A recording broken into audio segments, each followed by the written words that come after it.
On se félicite d'une baisse globale, même si c'est réel. Bon, c'est pas très glorieux tout de même. Depuis ces dernières années, on constate quand même qu'il y a cette problématique de manière systémique s'en prendre à la police. Ça devient de plus en plus dérangeant.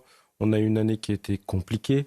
On voit, on constate, on interpelle beaucoup d'individus qui sont porteurs de mortiers. Pendant les émeutes, j'avais été interviewé par un média allemand. Je lui ai posé la question, je lui ai dit, vous faites comment à nous s'autoriser les mortiers chez nous? Donc du coup, c'est pour ça qu'en fait, vous avez cette problématique au niveau de cette frontière avec l'Allemagne, où on saisit beaucoup de mortiers parce que ils vont les chercher là-bas. Voilà, ils les récupèrent là-bas. Et notre problématique à nous, c'est que c'est leur nouvel l'arme parce qu'ils arrivent à nous tenir à distance avec. Et puis on voit qu'il y a de plus en plus de dégâts. Et puis 400 coups. Il y a certains modèles à 400 coups. Qui sont quasiment aussi dangereux qu'une arme à feu. Voilà. Nous, avec le LBD, le LBD. Le lanceur de balles de défense, c'est un coup. Si vous n'y allez pas avec les très très gros moyens, la baisse de 10%, vous ne l'avez pas hier soir. Ah bien sûr, ça c'est évident. Si aujourd'hui on ne met pas les moyens, si on ne met pas les effectifs, c'est impossible. On a une année mais vraiment très compliquée avec la réforme, la réforme des retraites. On était contre, je le rappelle. On a eu les émeutes, la menace terroriste. On est vraiment beaucoup sollicité. On ne s'est pas reposé. Dans 6 mois, vous avez les Jeux Olympiques. On en reparlera peut-être tout à l'heure. Bien sûr, on va y venir. Mais pour nous, c'est compliqué. On oublie des fois qu'on est policier. Et je pense qu'il faut rendre hommage aux forces de l'ordre ce soir, et puis aux pompiers, et aux services médicaux, parce qu'on est sollicité tout le temps et on a l'impression qu'on n'a plus vraiment de vie personnelle.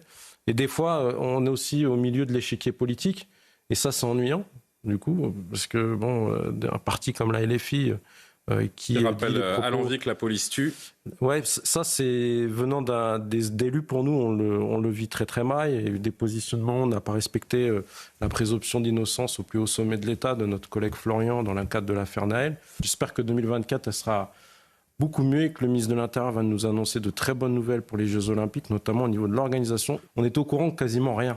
Le policier ne sait pas aujourd'hui, il va mettre ses enfants du 24 juillet au 15 jusqu'au août. 11 août minimum. C'est-à-dire qu'on sera 100% de présent.